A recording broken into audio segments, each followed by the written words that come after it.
I am Christine Alexander, the editor of FineGardening.com and executive digital editor of the gardening group at Active Interest Media. My guest today is Steven Chavez. Steven is from Los Angeles, where he is a licensed landscape architect, as well as the founder and executive director of the National Association of Minority Landscape Architects, or NAMLA. Steven currently teaches landscape architecture at UCLA Extension and has his own landscape architecture practice, Steven Chavez Landscape Architecture. Steven, thank you for joining me today. Thank you so much for the invitation, and happy to be here. How did you get into, what drew you to landscape architecture? Yeah, so I grew up in Los Angeles, and coming from a Chicano, Mexican-American family. We grew up, I was raised in a barrio of LA, and so there was a lot of custom cars and things like that. And part of the culture, actually, like lowrider cars, and my brothers and my uncles, and I was the youngest in the family, so I would see them working on these cars, and I got interested in that. And as I got older, my teens and early 20s, I started customizing, working for an automotive customizer, customizing cars from the 1940s to about the 1960s.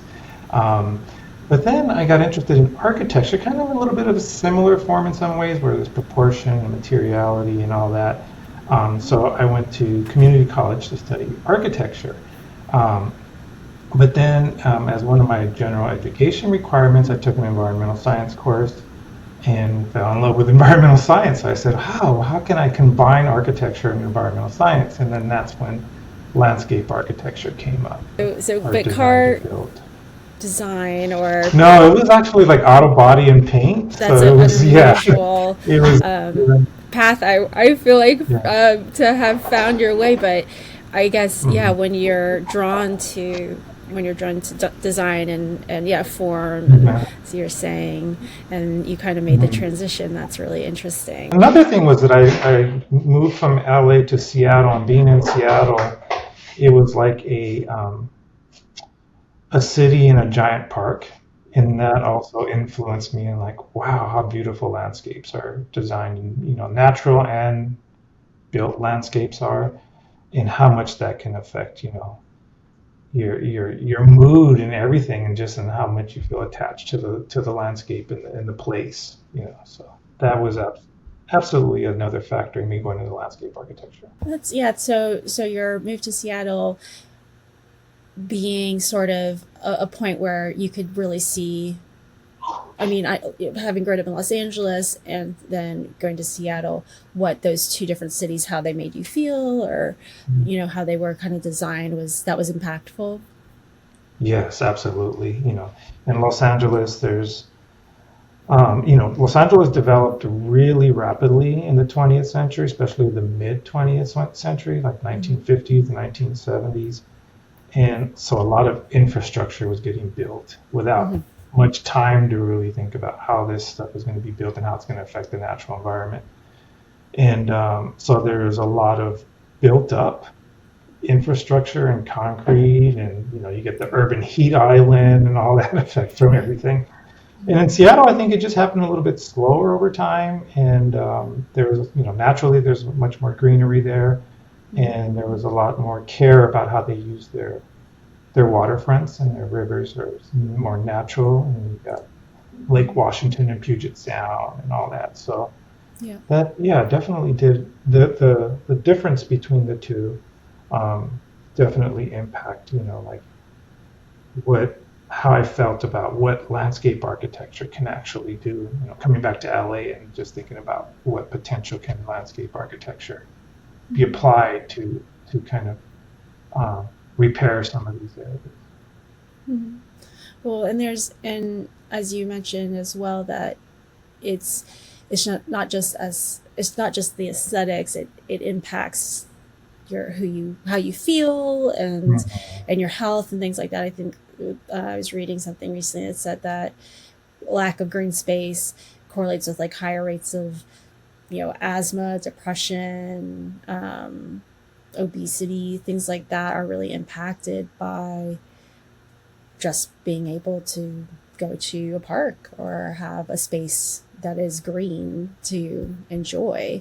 And I know that in a lot of places, especially like you're saying, like the 20s and 30s, there were practices that were not very beneficial, especially to minorities around, you know, city planning and where, you know, how zoning happens with, you know, whatever industry and access to green space. So it definitely is, you know, you can see in our country's history that there were inequalities as well to who got what where, right? Yeah, yeah, there was a lot of redlining, and there's still a lot of maps that show where the redlining happened, and yeah, that's where you see highways cutting through and separating and communities, and sometimes they were at grade highways, sometimes they were below, sometimes they were above grade, and like where I grew up, there was a lot of these highways, so you had the noise and the air pollution, but also these really awkward tunnels that you had to go under. They were kind of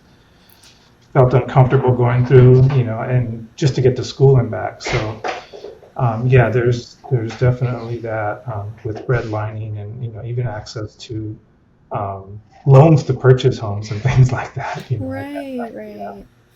Do you, so I understand that redlining was that there, um, during planning sessions, like city officials would actually draw a red line around certain communities, and there were like communities that were green, and those would be primarily like, you know, white communities, and then Mhm. maybe like the red community would primarily be like Black, Indigenous, people of color, minority Yeah, populations. Is that right? yeah, absolutely. And they're usually in unfavorable conditions, whether they're in flood zones, or areas near industry, or downwind from Mm-hmm. air pollution from industry, and that's still the case in some parts. We with my students we did a study in Long Beach, and we saw that the community of color is downwind from all the air pollution from the port of Long Beach, and then Mm-hmm. upwind it's a higher income bracket level and stuff like that. So it still affects us quite a bit. Absolutely. I seem to recall when um, I forget which hurricane it was hit Houston, and they had horrible flooding that it disproportionately affected low income communities because of the zoning and being closer to industrial zoned areas, and just there being just tons of concrete and not really a plan for the extra runoff and things like that. And yeah, you see it often in how Yeah. natural disasters impact different populations differently. And yeah, it's obviously an ongoing problem. It's really not, you know, I think people are like individuals and certain organizations are trying to address it. Um, and I guess maybe do you is that part of NAMLA's mission to address that kind of inequality as well, or because I understand that it's an organization for landscape architects, but is there an awareness too of kind of reaching out to communities like, you know, that might not have access to green space? Yeah, and I think that's a more recent thing that we recently got a grant from the Mellon Foundation to give grants to researchers in landscape architecture or practitioners in landscape architecture that are advancing, cultural heritage type of landscapes and even building new types in communities that are underserved. So that, can possibly lead to more types of park space that are neighborhood park space and these green space, kind of like the green lungs of the city, like Frederick Law Olmsted called, Central Park, and these large Mm. parks in industrial cities at the time were plagued by a lot of air pollution and stuff. So that's part, yeah, that's part of NAMLA's mission is to try and increase public health through new parks and people that are coming up with these ideas for new parks that are related, even also to cultural heritage and place-based landscape architecture. So, So in terms of, you kind of touched on a little bit, the founding mission of the organization, supporting, or why don't you tell me a little bit more of what are your ultimate goals with the organization? I think it just over the years, I was even starting in college and seeing this great work being done in landscape architecture, and initially not really thinking much about like how or who's designing these spaces. But then after year after year, I started to notice like what am I seeing published? What am I seeing the books that are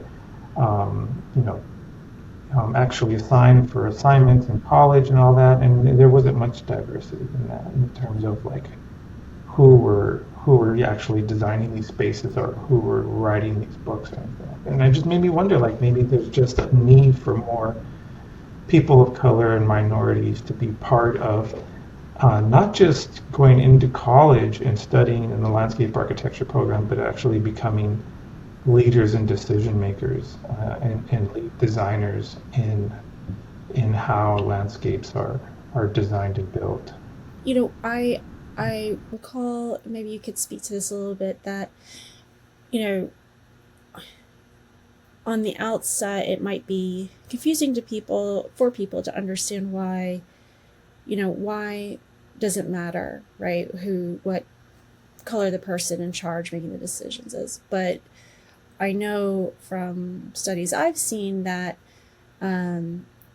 because of cultural differences or just lifestyle differences, or how yeah, a different perspective and a different, and I think that's where design charrettes in landscape architecture are very, very helpful, because a prime firm can come in and the leading firm can come in and have meetings with communities, and there's usually several of those meetings, and bringing in people that live in the neighborhood or in the place that they're going to be designing for, have much more insight in knowing all the ins and outs and the all the variations of things that can happen around the clock in that area. Mm-hmm. So they're going to know that much more than the designers are going to know. The designers are coming from a completely different county or sometimes a different state sometimes. So there's design charrettes with the community are very, very helpful to get some information about, well, at this time there's usually this happening, or there's this back route that you can take for circulation and things like that, or crime may be a little bit higher at this time or this peak, or Sundays are like this, and all that kind of stuff. So that's very, very key, that community participatory process for the success of designs. But I think also, like, say especially for like low income or underserved communities, if somebody comes from those communities and goes through, say, landscape art, becomes a landscape architect or an urban designer or something like that, they also have that lived experience of what it's like to be in those communities. And I think for them to be in some leadership positions, especially in those type of communities that they come from, is going to also be beneficial,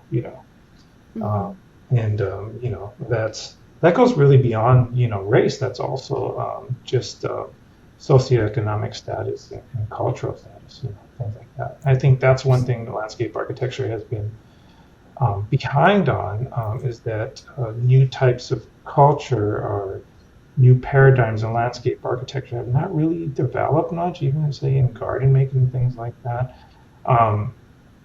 because things that are like published are things that the access of people that have the leadership positions and coming in from, say, lower income levels, with different type of cultural backgrounds, say like graffiti, how graffiti has shaped art and has now become part of fine art world in a lot of ways, being in galleries and things like that. Mm-hmm. That emergence from that kind of like those type of urban conditions into landscape architecture hasn't really happened. It's still kind of really refined, and that kind of work that happens in landscape architecture, rather than things that are like, say, music or even dance and things like that, where it's been more open to different types of perspectives, and even experimentation and explorations of culture that happen a lot of times in these lower income communities. Do you have like an anecdote or a project that kind of illustrates how powerful inclusive design can be? There's a strong sense of belonging that can happen when the subject matter or the design implementation relates to the community directly. And it also relates to things that were not considered part of landscape architecture in general, like it was more of like an outside thing or an art thing. But there's a project happening now in South Los Angeles where it's related to the 1940s Zoot Suit riots in LA. Oh, fun. So they're doing a memorial at a park, and I think it's Maywood along the LA River in South LA. And the community is really excited. The nonprofit, it's called the Los Angeles Neighborhood Land Trust, is doing the project, and that's a new type of cultural landscape. And I think it makes people that come from, say, like the Mexican American culture or the Chicano culture feel, or even kind of like the Zoot Suits, how the Zoot Suits developed into this kind of Chicano culture or style that grew out of clothing and cars and all that stuff. It makes them feel a little bit more connected to the park that goes beyond just like a mural. Because, it's a lot of times you see murals in lower income neighborhoods and you're in a lower income. Yes. You see murals, but it's Yes. actually a built out landscape that is paying homage to what happened in the early 40s with the Zoot Suit riots. I think that's one example. Yeah. Right. There's another one in San Diego that is hugely successful called Chicano Park, and that one is again talking about redlining. And there's a Barrio Logan in San Diego where they built a bridge going from San Diego to Coronado Island directly through the neighborhood, so just like kind of bicycle, but it's elevated. So the Mexican American community there got together and they transformed, kind of this scar in the landscape, something that people would say, oh gosh, this is terrible. Now we have to look up at the freeway. So they made it into, and this is where they applied some really interesting murals and narratives and storytelling. And there's a little park underneath. And at one time they wanted to turn the little park underneath into parking for the sheriff's department. I guess it's sheriff's or CHP, something like that. But the community got together and said, we really need this space, and they adapted it to make it a really successful space, not just in terms of aesthetics, but in community events. So there's community events happening there all the time, and a lot of times that's where I see the creativity in people of color, is that they'll take these kind of scars or these interventions that are very difficult to work with, and they'll adapt them. And I think it's called, like in Mexican culture, machismo, where they take it and they turn it into something that is actually beautiful. Mm-hmm. So, I guess what are some of your proudest achievements to date? What have y'all been able to accomplish towards your goals? I think the biggest one is once we started in summer of 2020, immediately, I would say within 1 to 2 months, we were contacted by students from Florida International University, UC Davis, and they wanted to start a chapter. And we were just testing. We were doing like a test area, seeing how we're going to put this on Instagram. We're going to see, if it gains any traction. None of us had background in nonprofit work, so it was kind of just a little scary to jump into. But with the students and the young people behind us and actually pushing us in a lot of ways, like, okay, when are we going to do this and do that? That has been our biggest achievement. And to this day, like they're continually growing. We have University of Maryland, University of Pennsylvania, Texas A&M University. And that's something that I did not have when I was in school in the early 2000s.